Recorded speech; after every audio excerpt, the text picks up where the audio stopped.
problème, il y a Congo, il est sérieux. Il est sérieux parce que Congolais de nature, il faut réfléchir. Il passe son temps à danser, mais lui, il va se lamenter. En tant que penseur, on peut se penser les jours où on appelle ça comme source la chaîne Nabiso, RTVH. On appelle ça penser mon penser à Zarani.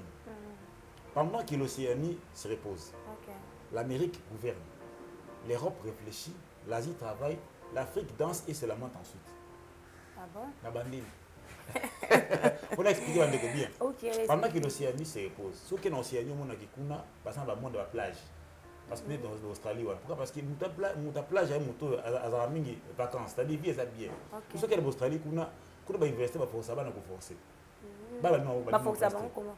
Forcer, c'est pas nous, on va lire dans le côté. Utilité pour nous. On a en Australie pour nous. En Australie, on a ce qui est dans moi aussi. Famille moi c'est des personnes en beau. C'est vrai ça? La place à d'autres. Oui. Ah, c'est ma première fois. Voilà. Donc, on a besoin de la vie moussous. Parce que bon, on va avoir des vacances. Ils ont déjà tout.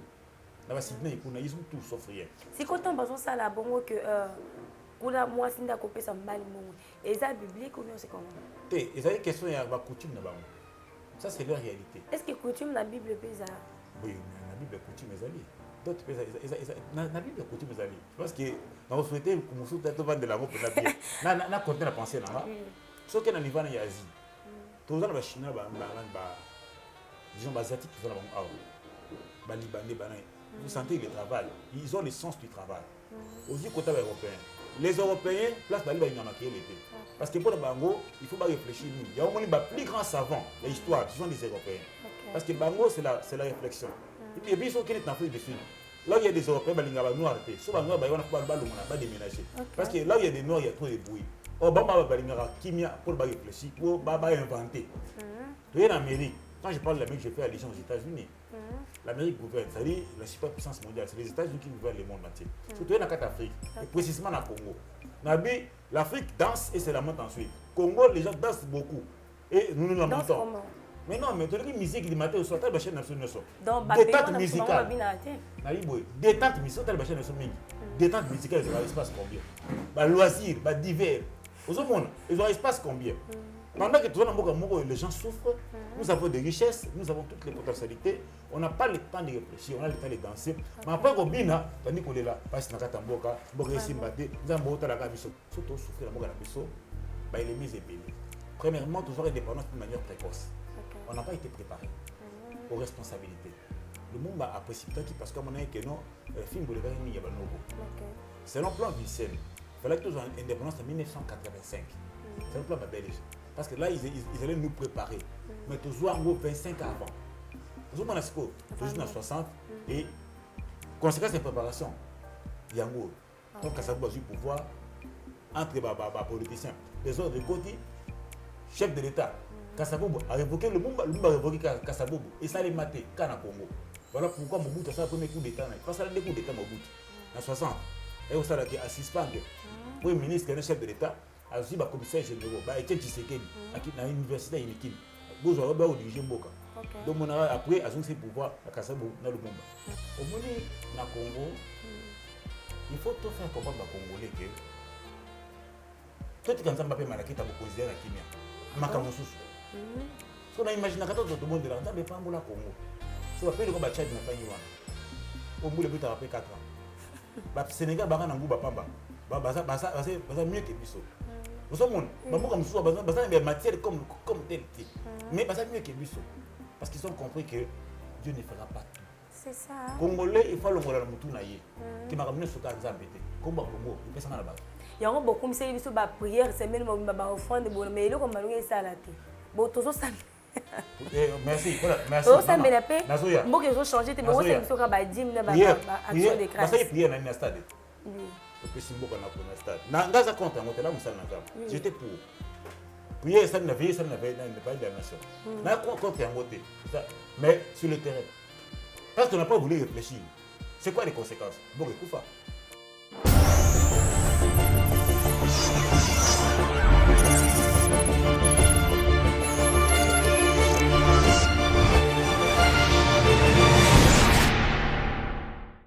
Bonjour, bonsoir, Balanzi Éternité des TV avec Marisa Sugar Fleur dédiée au Bolandara na émission de Bolinga Kamingi la vie en Christ. Alors na pesi bana Paris, bana France, puis bana Maroc, puis bana Lubumbashi, bana Brazza, bana Kin, Bambo Tebele et puis na pesi Eden depuis Maroc. Merci à toi. Na pesi pe Taylor juge Bambo Tebele bisikazali. Lelo na sengi nayebi si to s'abonner quand to s'abonner à chaque fois au s'abonner au sali biso capture na yo ba coordonner na biso ezali wana s'abonner ça la capture na to bois ka o libanga de to bois ka déjà maman sociale mamie Foma et puis de la bois ka rapé qui poupée la blonde depuis Paris moi c'est Pembe hein ba bi mko ba ngonde ba ola tsa Marisa alors ce que ola tsingate ce qu'on a bois ko libanga ndenge nini. Alors, on a toujours branché, tout s'abonner et puis tout aimer, tout partager. La éternité des TV. Alors, Lélo, on a même les bino, pasteur, moi, que je ne sais pas. Quand on a un cher de poule. Donc, tant qu'on a un cahier, en tout cas, on a évité ce qu'on a. On s'est engagé sur deuxième fois. On a évité qu'il y ait un pasteur, mais on a beau y avoir alors, comme on a un pasteur Londolé, Gogo, c'est déjà dans le plateau, donc il peut ça une beauté. Pasteur Londolé, bonjour. Bonjour maman. Papa Boni. Nous allons bien Ngolo. Pasteur évangéliste, ou bien c'est comment? Pasteur, bon, je suis évangéliste de ministère, pasteur de fonction, je dirige l'église des messagers dans Mitendi. L'église des messagers, c'est une église qui n'a pas 4 messagers, c'est-à-dire que nous avons voir Nzambé de 21h à 3h du matin. C'était le 18 août 78. Nous avons appelé ça un message pour Namboka Congo. Tout ce qui arrive au Congo aujourd'hui, nous avons déjà bien avant en 1978. Ok, merci Pasteur pour se présenter parce que c'est la première fois que nous avons l'éternité à se présenter. Bon, en fait, par qui pasteur, nous avons appelé journaliste. Ah bon? Et journaliste de radio télévision. Donc, on a un peu à peu près. Nous avons une émission de table sportive et puis instant du savoir. Donc, un jour, vraiment, puis qu'on a quand même. Ça dépend du sujet que vous avez. Problème. Et puis, nous avons l'animation matinale. Okay. Nous avons ça comme réflexion et puis nous avons ça comme pensée du jour. Okay. Donc, nous avons chargé la pensée du jour dans la télévision. Voilà. Ok, merci beaucoup, Pasteur. Je vais poser une question encore. Depuis, j'espère que ma pasteur peut bien faire beaucoup de choses, non? C'est ça, non? Beaucoup de choses avec des prières. C'est ça, non? Bon, Kokonzamboka, ils ont comme vocation. Ok. Il y a des serviteurs de Dieu où ils ont à temps plein. Il y a quelques Bible, il y a quelques églises, à où d'autres, par contre, Bengama, dans la mission, les gens qui ont entreprise, nous sommes qui parce qu'il a une fonction importante. Le pasteur Godin Poy, il est pasteur de l'église Image de l'Éternel à Bandal. Parce qu'il peut fonctionner dans le cadre de la présidence provinciale de Kinshasa. Donc il y a des pasteurs qui sont appelés à temps plein. Donc nous sommes pour aussi ma fonction politique par rapport à l'étude, et par rapport à la capacité. Ok, pasteur, depuis l'indépendance à Congo, pourquoi vous avez des problèmes de spiritualité ou des années? Bon, le problème il y a Congo est sérieux. Il est sérieux parce que les Congolais de nature, il faut réfléchir. Il passe son temps à danser, mais lui, il va se lamenter. En tant que penseur, on peut se penser les jours où on appelle ça comme sur la chaîne Nabiso, RTVH. On appelle ça penser mon coup, penser à la ligne. Pendant que l'Océanie se repose, l'Amérique gouverne, l'Europe réfléchit, l'Asie travaille, l'Afrique danse et se lamente ensuite. Ah bon? La bandine. On a expliqué bien. Pendant que l'Océanie se repose, ce qui est l'Océanie, on a dit qu'on a le monde de la plage. Parce qu'on est dans l'Australie. Pourquoi? Parce que la plage est à vacances, c'est-à-dire vie est bien. Tout ce qui est en Australie, on a investi pour forcer, on a forcé. Forcer, on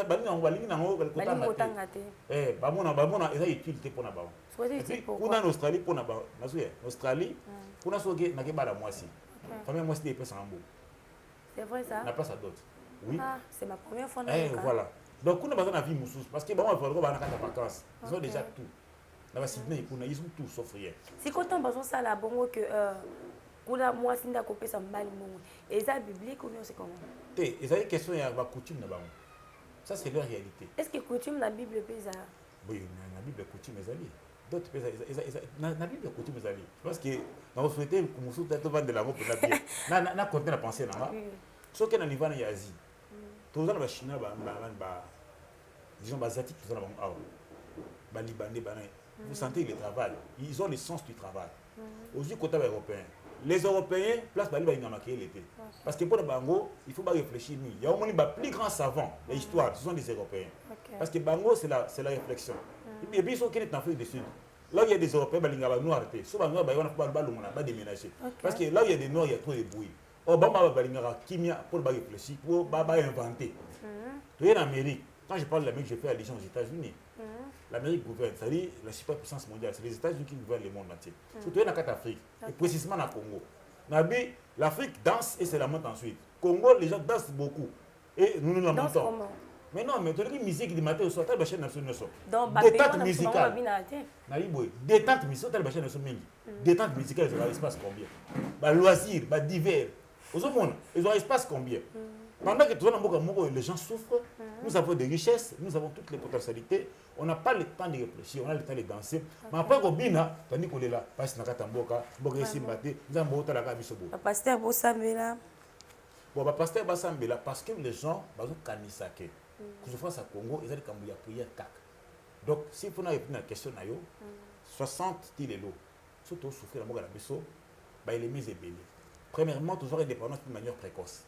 On n'a pas été préparé aux responsabilités. Le monde a précipité parce qu'on a que non, film pour les gars, il y a Banoko. Selon le plan Vilsen, il fallait que nous ayons indépendance en 1985. C'est le plan belge. Parce que là, ils allaient nous préparer. Mais toujours en gros 25 ans avant. Toujours en 60 et conséquence de préparation. Il y a un gros. Donc, ça doit jouer pouvoir entre les politiciens. Des autres côtés, chef de l'État, Kassabobo a révoqué le monde a révoqué Kassabobo et ça les maté quand à Congo. Voilà pourquoi Mobutu a fait le premier coup d'État. Pas ça le coup d'État Mobutu en 60. Et aussi à suspendre le premier ministre et le chef de l'État, a aussi le commissaire général, Etienne Tshisekedi, à l'université Inikin. Vous aurez dirigé Mboka. Donc après, à son pouvoir à Kassabobo dans le monde. Na Simanango, na 65 ans, mon clarté, pour dire armée et son pouvoir pour les politiciens pour distraire. Donc déjà, il y a une préparation. Mais c'est là que tout souffrir. On n'était pas préparé pendant que le pays est si riche. Il y a mis Balé. Il s'agit que Mboka, tous à la bouée, parce qu'on a cru que Dieu fera tout à notre place. Et là, on a même dans l'église. Nous avons dit que nous avons un pasteur, nous avons Dieu ne fera pas tout à notre place. Le monde a Congolais ont prié, nous avons Seigneur, pas moi la Congo. Maman, ok, na Tchad, moi le Tchad, moi le mettre après 4 ans. C'est vrai? Je te dis, je t'informe. Mais puis surtout, toute une saison, donc une année, 9 mois de saison de pluie. Nous avons tout dans Mboko sauf rien. Aucun côté hydrographie, aucun côté le climat, végétation, nous avons tout dans Katamboka. Sauf rien. Mais, tandis qu'on travaille, on ne veut pas réfléchir sur notre pays parce que nous avons des Mboka Yebi. Vraiment. Donc, et là, monsieur Salak Mboko et Koufa et Kambouya, tous autres pensez ma vie. Mais même les hommes de Dieu, ils ont été limités. C'est ça. Ils ont été limités. Voilà. Si on a posé une question que même malgré que l'ingé au lobby, alors bino Moussa n'a pas passé ça Moussa. Bon, pasteur, premièrement, quand ma côte na carte nesika.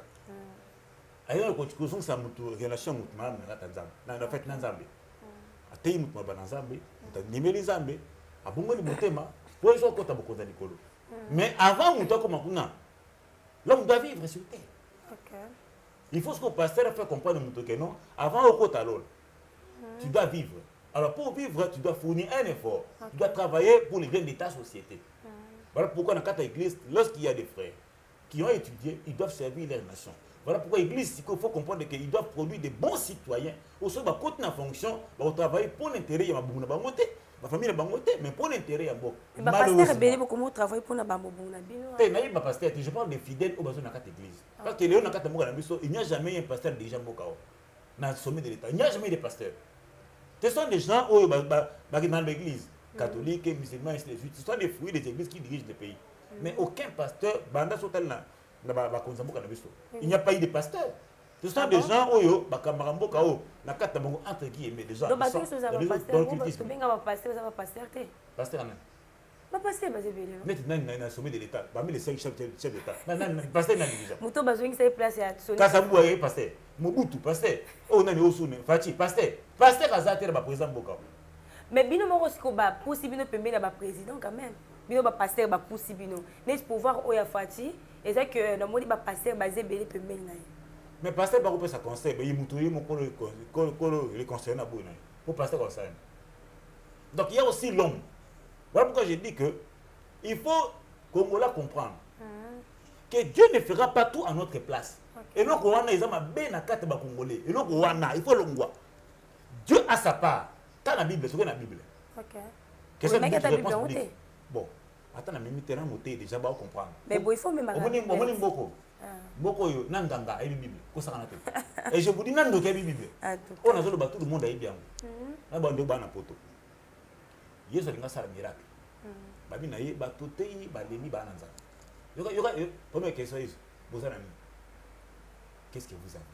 Va présenter 5 pains à 2 poissons. Sur base à 5 pains à 2 poissons. À sala miracle. Ba balier 12 paniers tikali plein. Il fallait avoir quelque chose. Pour nous accompagner la part de l'homme et la part de Dieu dans notre bénédiction. Nous avons jamais ce que c'est pas en haute. Ce Congolais va passer de l'oignon. Il ne veut pas réfléchir. Et ça le cas Nzambe moraï. Et ça le cas baser moko basambe la bazo luka Nzambe bali sa na luka libala. Mais même temps azo luka libala mais abimarata fani na ndako. Comme matin dans sens ni. Azo se na libala non non muto abimara non et ça par exemple que ozo luka musala. Nzambe pesa musala. Mais aux gens ndako otamboli na CVT alors on nzamba ya hotel maliboso pa on a ya pesio qui ya ko som salaire ngo ce que c'est pas les balles années mais il faut bima abima oui ah bachaika non mais ce n'est pas bachaika mais il faut muto bima j'espère que tant au bala qui maman est-ce que kenai pas na ba docteur non comment ça au bala mais ça dépend dit comme ça ni maman si on a répondre à question on aux mulanga non tout bolo non maman au moni il y a des mystères. Les mystères moko na kat nango Kobala ezakate famille vendre tout ça.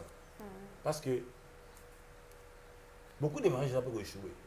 Oui oui. Pour salami n'a pensé à battre.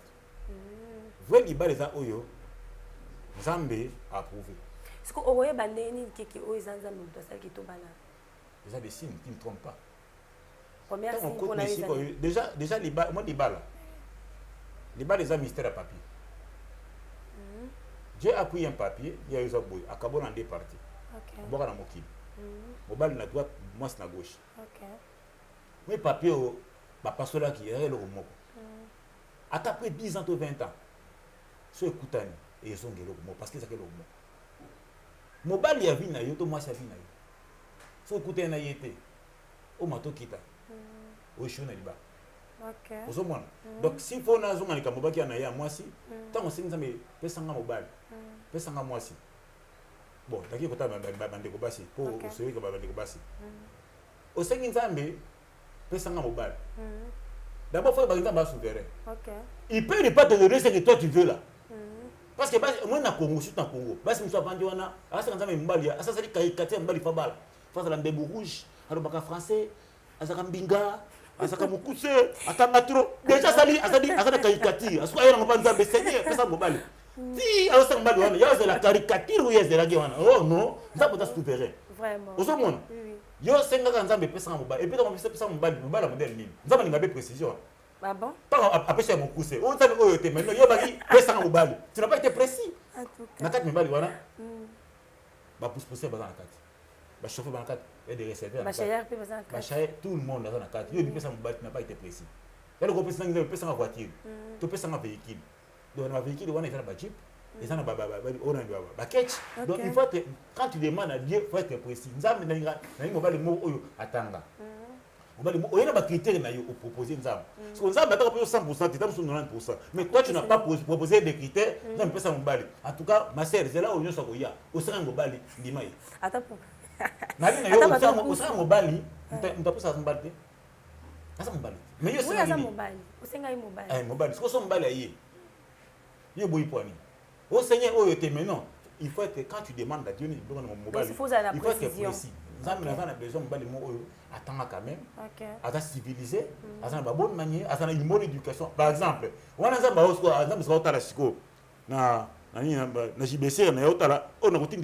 mais toi, tu n'es pas précis. Tu n'es pas précis plutôt. Il n'y a pas que tant on a précis, c'était ma soeur. Attends-toi à une bombe. Ok, merci Pasteur. Bon, une bombe, d'une manière figurée. Donc, attends-toi à tout le bas. Bombe. Voilà. Pasteur, merci. Tu dis toi et Banilo, hein? Tous les gens pasteur, beaucoup de gens toujours pour la bandimi. Alors, beaucoup de gens pour la mboka te bandimi. Alors, beaucoup de gens bandim na bango. Écoute, mais le cours bien ils ont des. Te dis mes droits. Les droits. Les musulmans n'azambe. On a coûté donc poste. Ce qu'on dit n'anga na couleur, il faut n'appeler ça pasteur. Il faut n'appeler ça pasteur dim. Te dis mes alliés pour les musulmans n'azambe. Yo on a quand même. Il faut payer ça kuna. On a sensible. On a c'est pour les hommes de Dieu. Payer ça bagoto na bago. Mais les Camerounais, ba pasteur ba aussi la rôle na bago. Ils approchent les autorités. Il y a beaucoup de biso. Si vous avez une question na yo. Tant baza ko loba. Est-ce que bazo yo kabango? Et puis bazo yo kabango, est-ce que bazo ça rango? C'est le problème. Voilà pourquoi moi je me dis 2023 bientôt, ba pasteur bo préparer bandimi. OK. Bandimi na obiri mozo kamba bo préparer bango. Pour lobby, ba accéder ba fonction unique parce que plupart des autorités oyo bazo kamba mboka na biso misu comme soit les kan église té. Tant vous avez na propagande parce que bika na pour ça va voir et bandimi. Mais il faut que l'église va préparer bandimi par rapport à mboka. Moi je pense qu'on aura des bons citoyens demain qui feront que mboka o emata. Parce que ma pasteur qui parle surtout comme mon akabo sambela pour la bandimi mais mboka o nzamba pesibino boko sambela te au moins un pasteur atiki donc batunaye na mboka azo sambela pour na mboka na été mais azo benga ka bato poto batindela mboka. Bon. Et ça peut déjà ka pasteur moko donc au moins pena a comme déjà mukolo mais azo ko bala te mais ya benga ka bato poto batindela mboka. Alors nous devons comprendre te et communier entre bien ma pasteur. Bon, moi, je n'ai pas de vie privée à Batouté, mais ce qui est important, c'est que le pasteur, nous savons que l'accès à Batou, c'est là ensemble. Ok. C'est là, malam, pour être en côté à l'eau. Ça, c'est de 1. Mon temps, sous 60 ans, moi, façon, on est mort pour faire un Batou. Moi, je n'ai pas vie privée à Batouté. Mais ce qui est important, c'est que le pasteur a la rôle naïf. Sur ça fait partie de son travail. Au bout de la pona mboka, maman, nous avons ça ôté. Le pasteur, nous avons appelé ça bago. Et ça le marque déjà. Mais ils ont raté tout le monde non. Parce que nous avons déjà tant de basan la vie est bien. C'est ça l'essentiel. Donc, quand le pasteur non, les pasteurs font leur travail. Mais sauf que le problème il y a que nous avons des dirigeants tous en abamo, des dirigeants qui basan mité mamabe, balingi peuplete. Ceux qui basan en opposition, tout basan qui bande pouvoir, basan le cas bangelou. On va promettre ça bien. Si on va pouvoir avoir des démons. Si on va bimi, on va donner des leçons. Ça, c'est les constats qu'on a fait avec nos politiciens. Si on a pouvoir terreau, ça dit que soukali, malaba kitoko. Si on a côté kuna na obunde la bino. Soit côté kuna, yémozo ou les carrosses, t'as la peuple. Et puis pour d'ailleurs, pasteur, est-ce que vous pensez qu'un jour, mboka na biso comme le quoi porte ou bien c'est comment? Bon, ko bonga mboka. Ezali kambuya nzambite. Elle est comme Nzambete. Nzambete, oui. Oh. Maman, au moins mboka na biso. Tellement tu as mutuka ke Nzambe va bongisa mboko. Ya to souffrir. Allemagne.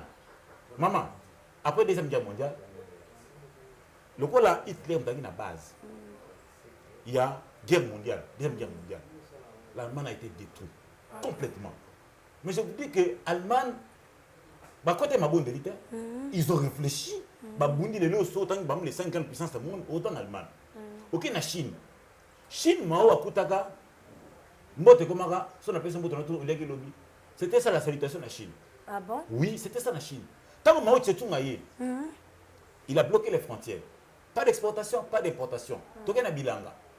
Babayaki Mao au début. Pour nani na système moyo parce qu'il dépendait de l'extérieur même chose de dépendant na batapoto. Kemeke sunangai, malibanga, manini. C'est la vie qui nous mène au journal Kata Congo. So tari soke na Western Union. Butu moyi pour protéger Tinda. Et nous tout monde ça normal. Tant Mao a côté na pouvoir la vie non, oh ça vite. Il a bloqué les frontières. Ba finga tié. OK. Ba lobaki n'importe quoi na population. Il a bloqué les frontières, il beau travail, beau milieu stabilité moko. Chine est ko produit Les Chine, comme parmi les États-Unis, bon. Vraiment. C'était le travail de Mao. Donc, pour Moké Bonga, il faut le sommet de l'État. Tant que je suis président, je suis vision. Maman, attends, beaucoup de ma bonne, je mais comment peut Congo est bon raté? Bato au bazar libanda bandele mamboka ibongaka. Bango bazo avancer. Mais comment biso Congo doit avancer? Merci. Au moins en beaucoup. Sauf qu'elle va être plus nuance. Pourquoi ça demande d'emploi? Baton à CV. C'est ça. Mamsou demande d'emploi. Merci. Oui. Pour baton à CV. Oui, exact. Pourquoi?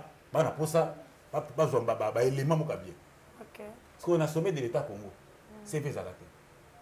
N'importe qui peut occuper le sommet de l'État. OK. Mais vous voulez des résultats. Aux États-Unis. Et aux États-Unis. Il y a aussi pour le sommet de l'État des États-Unis, il y a n'importe qui. Il a été qui? Il a fait quoi? Sur le plan moralité, c'est qui? Parce que quand on doit envier, comprenez que tant que vous êtes sommet de l'État, vous votez parce que ça me colonne. Vous votez parce que vous avez mérité. Il peut y avoir un débat contradictoire. Qui fera quoi? Ce que vous avez raté. Et ça va dans le côté. Il dit que vous n'avez pas de pas côté à ce qu'on dit. Qui met la boca? Allez, le bailler. Mais pour quelle finalité? Moi, je pense que les Congolais, il faut avoir un sentiment. Moi, j'ai été reçu pour ton information. Toi, état-major général. Tu dis des choses au Barcelone, Marc est un autre embâté. Vous comprenez? Et puis quand je passe dans la RTV, ça va sentir. Pour preuve, au moins, il y a des projets,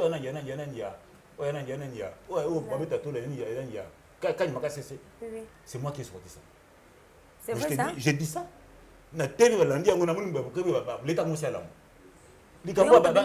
Moi j'avais dit ça. C'est vrai ça? Oui. Onani. Stade municipal. Parce qu'on a prophétie na vie. Prophétie, c'est-à-dire quoi? Nous, on a été vache, tu réfléchis ça. Na plateau, na tombe, tu réfléchis. Pourquoi vous répondez? Tu vends le stade à Bakuluna. Qu'est-ce qu'on doit faire? Moi, j'ai proposé ceci. Baza ba jeune. Ce baza bon parce que ils ont manque à faire. L'État doit réfléchir. J'ai proposé ceci. Bah, quand de concentration, bah faire une fois la province. Bah, je vais vous côté on a bah ça la bilanga. Bah, il y a la misala. Comme ça, vous allez tirer pour Namboka. C'est ça ce que moi j'ai proposé. Et puis j'ai proposé, tu vas pasteur, un psychologue, va travailler psychique. Et puis, ça va misala. Après, l'État récupère un peu comme gloire à Bakoussous. Mais quand tu es, alors, tant que qui idée, on va pas ça qui on est. Mais moi, j'ai réfléchi. Le coup, moi, Namboka, ça ne va pas. Ceux qui ont un pays sérieux, en tout cas, papa, au sein de Moussala, c'est normal. Financier. Le Congo, reconnaissant. Aux hommes, il y a en principe, ceux qui n'ont pas de Moussous, les bassins aux Obana. Ils commandent des stades municipaux. Comment tu as tonga, on a eu la Moussou inachevé. Moi, j'ai introduit ce projet en 2007. Parce qu'en fait, la vision que j'avais fait un travail, j'avais un projet comme il y avait baissé la Coupe du Monde. C'était ça mon projet. Alors, on a proposé ça, c'était quoi en fait? C'était, je pense, sur la bonne sanité, et quel remède pour les sports congolais. Parmi les remèdes, on a proposé que le stade, le terrain, les écoles, les la cité, le ministère. Et puis, il dit que ça va s'arrêter. Parce que ça va vraiment. Et ça va ministère. Il y a 3 000, 5 000 places pour nous. Écoute, ça va être l'État. Mais, ça va être c'était mon idée. Dernièrement, on a proposé des idées à tout moment. Il y a mais parce que nous avons une chaîne RTNC4, une chaîne uniquement pour les sports. J'en ai pas Canal Plus. Vous avez le depuis Kala. La chaîne privée récupère les idées. Vraiment. Déjà, bisous à pasteur, tout ça est fort. Mais comme ça que bateau va au camp. Si vous êtes honnête, c'est que tant que vous avez une idée, vous approchez Moutouane. Na ba prière pe na ba prière bazo maman na ngai na financement na Congo mama Congo pour na ngai eza prière to bondeli trop pour na mboko yo et comme tango siko ke to réfléchir to loba so to loba te maman il rien de maman vraiment. Alors pasteur, merci beaucoup. Ninga to yeba lelo comme oya Congo oyo ba pesa Congo ezali ba mindele ba to ba pesa ou bien pasteur ou bien nzambe muto pesa kombo wana na nzela ba pasteur nzambe pesa kombo te. Pour nous, dans la Bible, Adam, il a pensé à combo ya lion. Donc, les gens nous ont dit mais maman, au moins, dans Congo, il faut tout faire comprendre aux Congolais que tout quand ça m'a fait malaki ta beaucoup na kimia makambo susu so na imagine ka tout le monde là ça dépend pour la Congo so ba pele ko ba Tchad na tangi wana au bout de but après 4 ans ba Sénégal ba na nguba pamba ba mieux que biso vous savez ba mo comme susu ba des matières comme tel type mais ba mieux que biso parce qu'ils ont compris que Dieu ne fera pas tout. C'est ça. Congolais il faut le ngola mutu na ye qui m'a ramené soka nzambe te komba Congo il peut ça na bato. Il y a beaucoup de choses qui prière, c'est même ma offrande, mais il y a comme malgré ça là. Bon, tout ça. Merci, voilà, merci. Tout ça, mais la paix. Moi, ils ont changé. Tu vois, c'est ça qui dit, action de grâce. Ça y est, prière dans le stade. Oui. Depuis si beaucoup na kuna stade. Na ngaza contre moi, là, musana nzam. J'étais pour.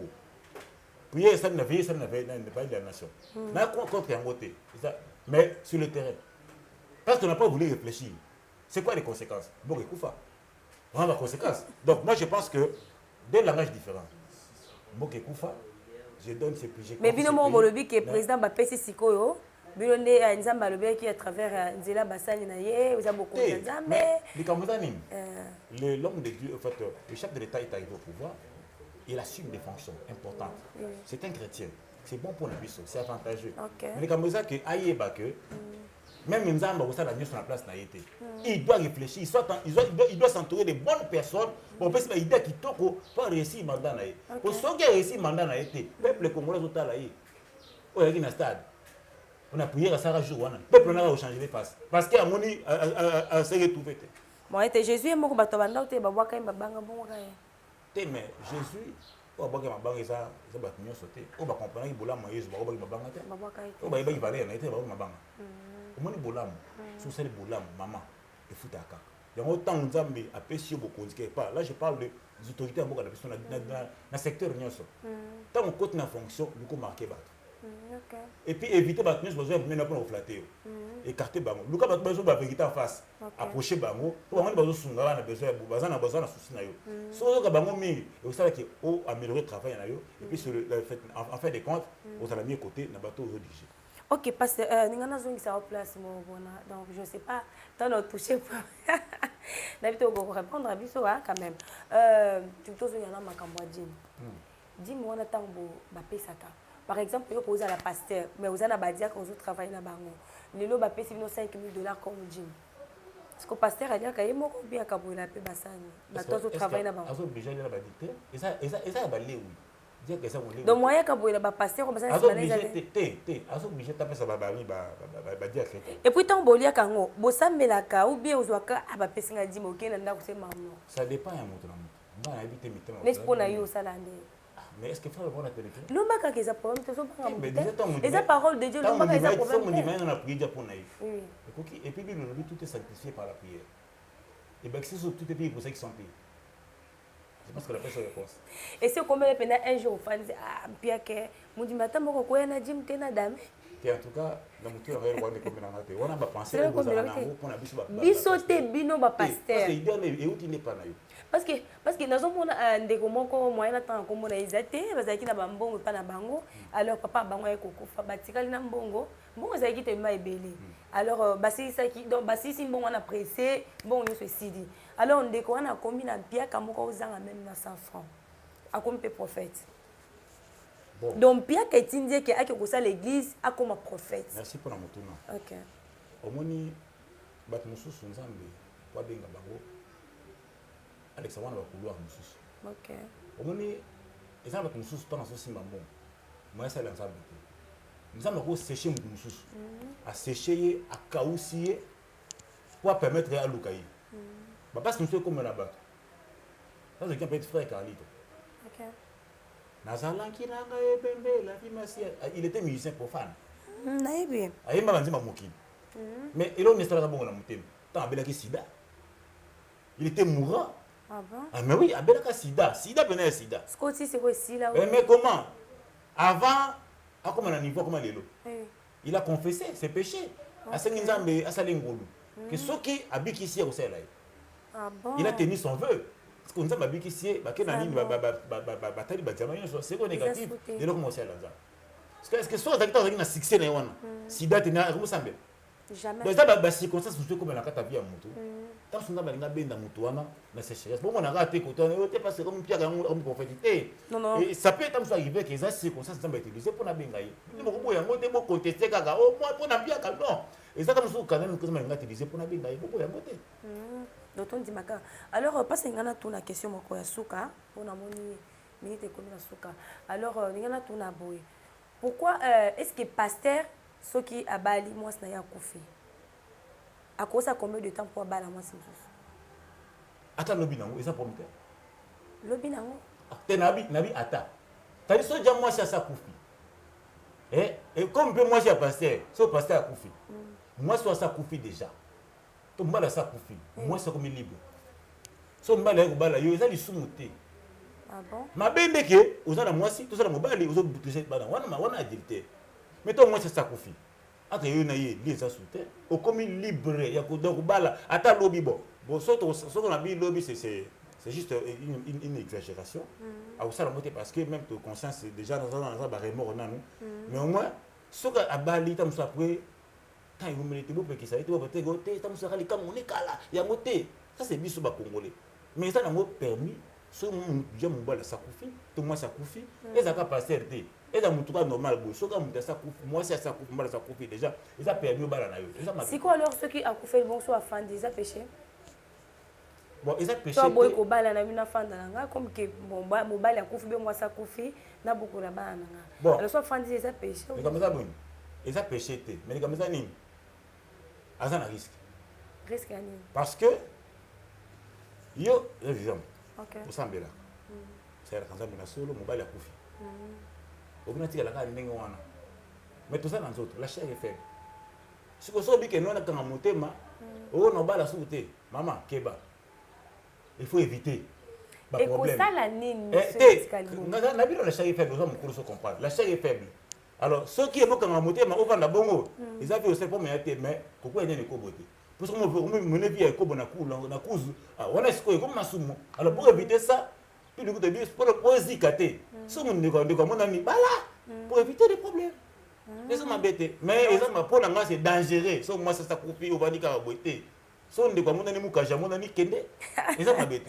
Est-ce que pasteur comment Mika Koba l'appelle deux femmes? Adam et Ève. Mais il y a un pasteur on va deux femmes pour diriger pays. Bon, comme on dit, ça n'a pas de boussous. Je parle des faux. Quand il y a des gens qui n'ont pas il y aura des faux. Christ. Le quoi là-bas c'est faux. Moi le gars astuce dans ma Bible. Ils sont des faux. Vrais. Asa mu tota la parole. Et puis parole ya solo la parole sans complaisance sans sentiment. So tali pasteur wana on a deux femmes trois femmes. So tali ben temps banal les bandés ministère na. A tellement bloqué. Bon qu'est-ce qui a fait qu'a changé? Vous comprenez? So on a dit pasteur ben temps bandaka église. Au moins que alinga ma mona té. Mais au fil du temps a changé. So tout d'ailleurs oyo asura en des bandés wana, ils ont satan tout ça. Pas banal ils ont tout satan. Moi je pense que un homme de Dieu qui craint Dieu face à moi Simon. OK. Nzamba salaka Adam pour Ève. Ève pour Adam. Nakat na jardin d'Éden, Adam gangate, voici les os de mes os. Voici l'os de mes os. Pour dire que il faut bali azar moi Simon. OK, merci pasteur Gogo. To komi na suka ya émission na biso. Alors parole ni le ko yebisa bana nzambe o balandi na bokeli. Bana nzambe surtout ba congolais faut tout bon de la pona mboka parce que la prière c'est aussi important pour mboka na biso. Il y a des esprits qui n'aiment pas le développement de ces pays. Il y a des esprits humains batmo boye balingi moko bombate. OK. Alors sans prière to longa bangote. Yami balé nous devons aussi réfléchir. Parce que Dieu ne fera pas tout à notre place. Le Congo a besoin de gens qui réfléchissent. Apporter des solutions conséquentes pour beaucoup et avancer. Pour beaucoup de gens, il n'y a pas eu des anges qui sont des années 17 pour changer beaucoup. C'était des humains qui ont changé, qui ont réfléchi. Donc il fallait réflexion. Donc, les chrétiens, il est temps de réfléchir pour beaucoup. Pour ceux qui ne créent pas, moi je pense qu'il est important qu'on puisse en appeler à Jésus. Jésus soit allé solution et ma communion. Des fois, autres nous sommes dans un problème, attends mon kill. Et décevoir, à ta camarade, famille décevoir, ils sont décevoir ratés. et pas na Yesu, il y a tout. Voilà pourquoi c'est important qu'on puisse savoir pas na Yesu sur semble la côté. Un jour, au côté de l'école. Ok, merci beaucoup, pasteur. Je vous en prie. Toingi Siko, tout carbone, libéré, hein. Pour le moment, tout carbone, Siko. Au côté, ça 3 personnes, beaucoup de 4, bah, ils vont sur la lundi. Bon, je salue ma famille, toute la famille Londolé, basée à l'étranger.